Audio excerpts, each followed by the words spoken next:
Halo teman-teman, balik lagi dengan ASBIM di sini. Seperti biasa, di video analisis kali ini gue akan membahas detail-detail dan teori yang muncul di One Piece chapter 1151.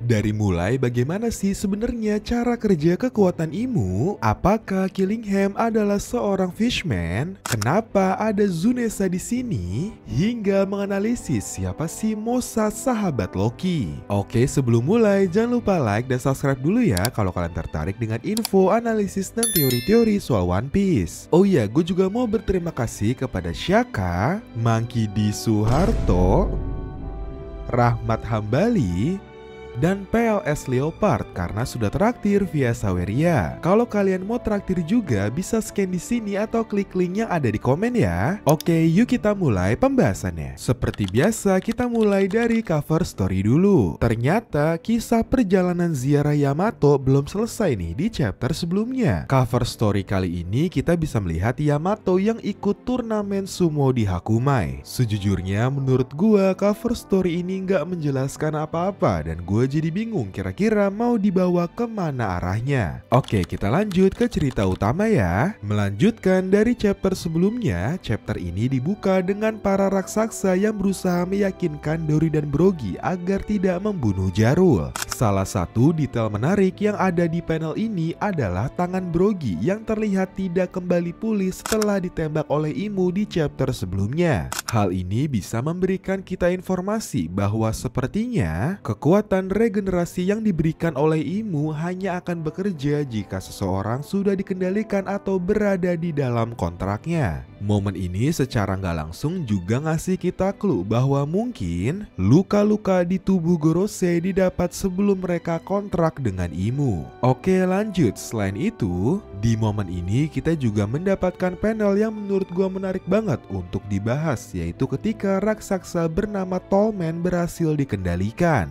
Di momen ini Oda menggunakan sebuah permainan papan bernama reversi untuk menggambarkan momen tersebut. Nah, aturan dari permainan papan reversi bisa dibilang cukup simple. Jika kita berhasil menjepit bidak lawan di antara dua bidak milik kita bisa mengubah warna bidak lawan menjadi milik kita. Contoh di sini, Oda menggambarkan bidak milik Imu berwarna hitam. Nah, ketika bidak milik Imu berhasil menjepit bidak lawannya yang berwarna putih, Imu bisa mengubah bidak tersebut menjadi hitam yang secara nggak langsung menjadikannya sebagai pasukannya. Nah, dari momen ini gue berhasil mengumpulkan dua kemungkinan bagaimana kekuatan Imu bekerja. Pertama, yang menurut gua paling masuk akal. Jika Oda menggambarkan momen ini dengan permainan papan reversi, mungkin cara kerja kekuatan Imu sama persis dengan aturan di permainan papan tersebut. Jadi, cara Imu mengontrol lawannya adalah dengan cara menjepitnya dengan dua pasukannya, dua raksasa iblis. Nah, otomatis cara mengembalikannya atau melepaskan kontrol Imu adalah dengan cara yang sama, yaitu menjepitnya dengan dua raksasa normal. Nah, mungkin ini menjadi peran Loki dan Hairudin ke depannya. Oke, itu kemungkinan pertama. Nah, kemungkinan kedua, Oda menggunakan permainan papan ini hanya sebagai simbolisme aja. Oda mau ngasih tahu kalau Imu melihat dunia One Piece seperti permainan di mana dia bisa mengendalikan dan mengontrol sesuai keinginannya. Oke, lanjut ke panel berikutnya ya. Selain raksasa iblis yang jumlahnya makin banyak, Killingham juga berhasil membuat Elbaf makin kacau dengan kekuatannya. Para warga, terutama anak-anak yang dalam kondisi ketakutan, membuat makhluk-makhluk ciptaan Killingham makin banyak. Salah satu makhluk yang cukup menarik perhatian adalah gajah berkaki panjang yang mirip dengan Zunesa. Jika memang ini adalah Zunesa, hal ini kemungkinan besar berhubungan dengan kejahatan besar yang dia lakukan di masa lalu, yang mungkin diketahui oleh anak-anak melalui mural Harley di sini. Kalau kalian lihat di sini ada Zunesa berada di dunia pertama bersama seorang raja. Oke, anyway, kembali ke Killingham. Pada chapter ini kita juga diperlihatkan wujud asli Killingham yang ternyata selama ini adalah wujud full zoannya. Jujur menurut gua di sini Killingham keren banget. Nah, menariknya kalau kita perhatiin desain karakternya, ada kemungkinan nih Killingham merupakan seorang fishman. Dari mulai gigi hingga senjata Trisula yang sangat sangat identik dengan Fishman. Pertanyaannya, kok bisa? Kok bisa seorang Fishman menjadi Celestial Dragon? Padahal seperti yang kita tahu, pemerintah dunia sangat rasis kepada ras Fishman. Kita tunggu aja informasi resmi apakah benar kalau Killingham adalah Fishman. Jika iya, ini jadi misteri baru lagi. Apakah ada sejarah tersembunyi antara Fishman dan pemerintah dunia? Oke, selain desain karakter yang menarik, perubahan sikap Killingham di sini juga menarik banget untuk dibahas. Kalau kalian perhatiin, ketika masih berwujud full Zoan, sikap Killingham terlihat lebih kalem dan santai. Tapi ketika berubah menjadi wujud hybrid, Killingham mendadak agresif dan terlihat lebih jahat. Nah, menurut gua ini berhubungan dengan buah iblis Dragon Fruit model Kirin yang dimiliki Killingham. Seperti yang kalian tahu, buah iblis Zoan bisa mengubah sifat penggunanya. Contoh, Luffy yang menjadi sangat ceria ketika berada dalam mode Gear 5. Hal ini mungkin berlaku juga ke Killingham karena diketahui makhluk mitologi Kirin merupakan makhluk yang dikenal paling damai. Oke, lanjut ke panel berikutnya ya.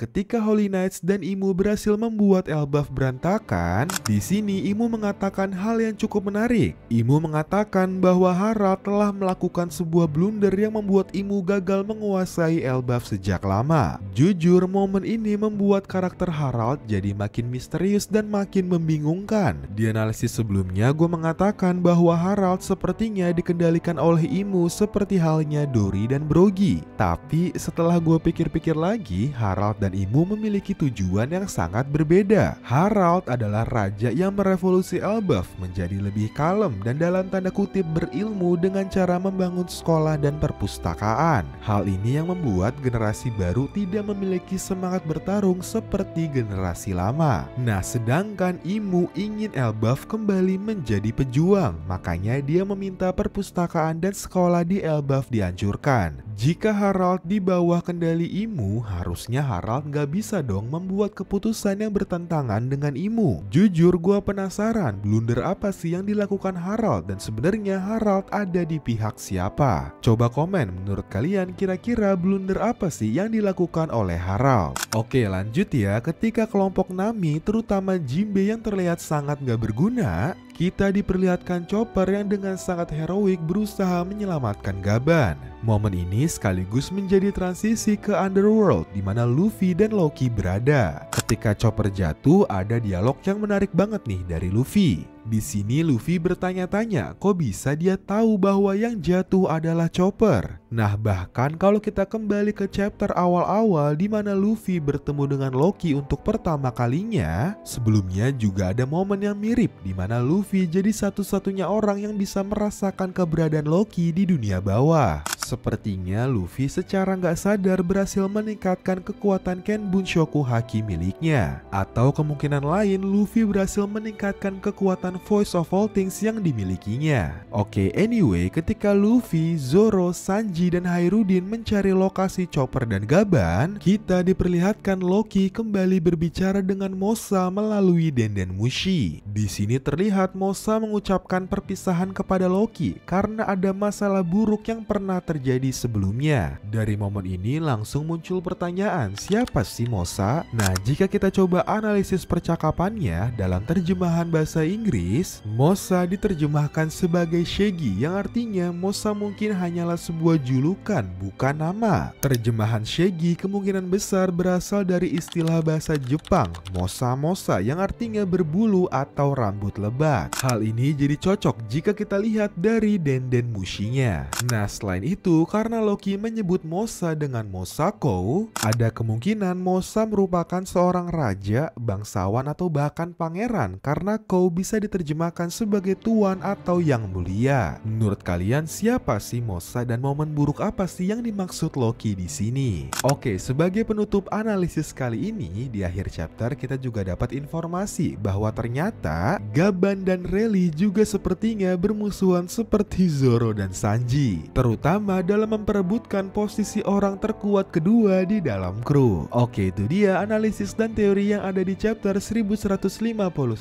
Gimana menurut kalian? Masuk akal nggak? Coba komen ya. Oh iya, coba komen juga ya menurut kalian siapa sih Mosa sahabat Loki. Terima kasih sudah nonton video ini. Jangan lupa like, comment, share, dan subscribe sebagai makin semangat bikin video.